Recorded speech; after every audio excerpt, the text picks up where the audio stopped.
महर्षि वाल्मीकि जी ने इस देश में भगवान राम के बच्चों को न सिर्फ शिक्षित बनाने का काम किया, बल्कि रामायण भी उनके मुख से लिखी गई थी, उनकी कलम से लिखी गई थी, जिन्होंने जात पात के दैर को समाप्त करने में अहम भूमिका निभाई थी।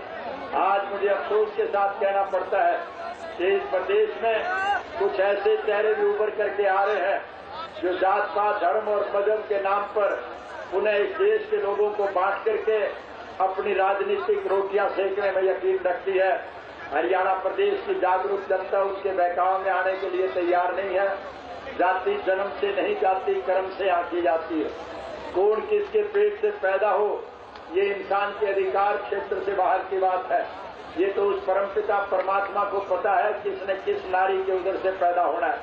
दोस्तों, किसी माँ के पेट से पैदा होना इंसान की जाति नहीं मानी गई है। अगर किसी माँ के पेट से पैदा होना इंसान की जाति मान ली गई होती तो भगवान राम का जन्म राजपूत के घर में हुआ था। क्या वो सिर्फ राजपूतों के भगवान थे? आज सारे ब्रह्मांड के लोग उन्हें अपना भगवान मानते हैं। भगवान कृष्ण का जन्म यादव के घर में हुआ था। क्या वो सिर्फ हीरों के भगवान थे? आज सारी सृष्टि के लोग उनकी उपासना करते हैं। महर्षि वाल्मीकि का जन्म वाल्मीकि के घर में हुआ था। क्या वो सिर्फ वाल्मीकियों के महर्षि थे? क्या उन्होंने भगवान राम के बच्चों को शिक्षा और दीक्षा नहीं दी थी? क्या उन्होंने रामायण नहीं लिखी थी? वो उस युग के महान विद्वान पुरुष थे। गुरु रविदास का जन्म चमार के घर में हुआ था। क्या वो सिर्फ चमारों के गुरु थे? ये सारा विश्व जब अंधेरे में भटक रहा था, गुरु रविदास मार्गदर्शक बन करके आए थे और उनके दिखाए हुए रास्ते पर चल करके मानव समाज ने अपना कल्याण किया था। गुरु गोविंद सिंह जी का जन्म सिख के घर में हुआ था। क्या वो सिर्फ सिखों के गुरु थे? क्या इस देश की आन-मान मर्यादा के लिए उन्होंने अपने बाप गुरु तेग बहादुर का शीश नहीं कटवाया था? क्या अपने चारों बच्चे इस देश के अर्पण नहीं किए थे?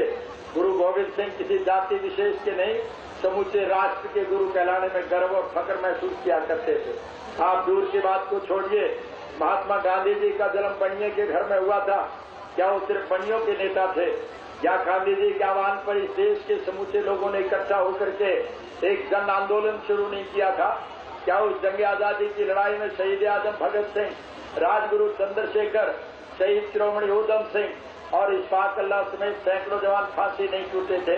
क्या गांधी जी के आह्वान पर पंडित नेकीराम शर्मा, लाला दुलीचंद, बाबू अत्यंत राम, बाबू जगजीवन राम और चौधरी देवीलाल सरीखे लाखों युवकों ने अपनी जवानी के बहुमूल्य दिन अंग्रेज की तंगो तारीख जेल की कोठरियों में नहीं बिताए थे? राष्ट्रपिता महात्मा गांधी समूचे राष्ट्र के राष्ट्रपिता थे, किसी जाति विशेष के नेता नहीं थे। ज्यादा से ज्यादा हम मान के चलें तो आज इस देश में केवल दो जातियां हैं, एक कमेरे की है और एक लुटेरे की है। हम सब कमेरे वर्ग के लोग हैं। कमेरे की परिभाषा बड़ी सरल और साफ है। जो अपने हाथ से मेहनत करके अपनी आजीविका चलाते हैं वो कमेरे कहलाते हैं, और जो सरकार की मिली भगत से एयर कंडीशन कोठरियों में बैठ करके ठगी चोरी करके देश की दौलत को लूटने का काम करते हैं वो लुटेरे कहलाते हैं। जंग आजादी की लड़ाई में जब हम छोटे छोटे बच्चे हुआ करते थे, हम नारे सुना करते थे कि इस देश से विदेशी हुक्मरान जाएगा, हमारी अपनी सरकार बनेगी, फिर कमाने वाला खाएगा और लूटने वाला जाएगा। जो स्वप्न हमने संजोए थे वो स्वप्न हमारे साकार नहीं हो पाए। हमारे बुजुर्गों और पुरखाओं की कुर्बानियों की वजह से, उनके बलिदानों की वजह से, उनके संघर्ष की वजह से वो गोरा अंग्रेज तो इस देश से चला गया, लेकिन उसकी जगह पर काले अंग्रेजों ने आज इस देश को पूर्ण रूप से बर्बाद कर दिया। चाहे वो किसान है जिसकी आज सबसे ज्यादा दयनीय हालत है, न उसे पानी मिलता है न बिजली मिलती है, खाद के दाम निरंतर बढ़ते जा रहे हैं। अफसोस के साथ कहना पड़ता है कि जहाँ किसान को खाद पे सब्सिडी मिला करती थी, आज हरियाणा प्रदेश की सरकार स्वयं वो पैसा खा रही है। फैक्ट्रियों से 770 रुपए के हिसाब से खाद खरीदी जाती है और किसान को 910 रुपए के हिसाब से दी जाती है। 140 रुपए सरकार कमीशन खा रही है बीच में। ये हालत आज इस प्रदेश की है। अभी मुझसे पूर्व वक्ताओं ने बताया, कहा तो गरीबी की आड़ लेकर के गरीब लोगों को सुविधा प्रदान करने के लिए पीले और गुलाबी कार्ड बनाने की घोषणाएं की जाती है। गरीब की गरीबी को और लोगों के सामने ये दिखाने के लिए कि हम गरीब के हमदर्द हैं, 180 रुपया रोजाना मनरेगा के नाम से गरीब मजदूर को मजदूरी दी जाती है।